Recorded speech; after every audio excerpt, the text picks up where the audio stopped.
Well, February is American Heart Month, and it seems more people are interested in learning CPR after NFL player Damar Hamlin collapsed while playing football last year. The American Heart Association says web traffic on their site increased 620% following his sudden cardiac arrest. ABC's Tim Pulliam reports on the trend. Are you okay?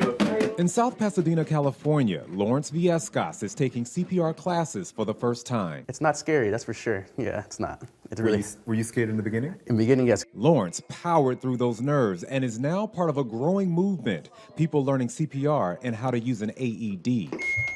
The American Heart Association credits NFL player Damar Hamlin. A year ago, the 25-year-old Buffalo Bills safety collapsed on the field on live TV, but was revived through CPR and an AED.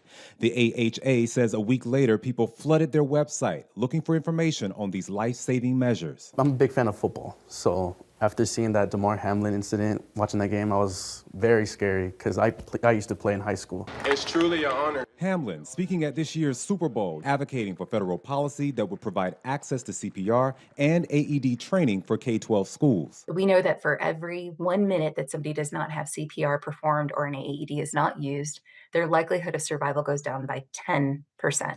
So that means you have a 10-minute window in which you can do everything that I can do as an ER doctor, you can do as a layperson in the field. Dr. Camilla Sasson is AHA's Vice President for Health Science. She says it's important for everyone to know what to do when someone goes into cardiac arrest, since on average, 350,000 cardiac arrests happen outside of a hospital every year in the U.S. Where you live and the color of your skin can also determine your survival rate. If you are an African-American person who drops in a primarily lower socioeconomic status neighborhood, your chances of having CPR performed are about 40% less than somebody in a primarily white, higher, more affluent neighborhood. And so that's not okay.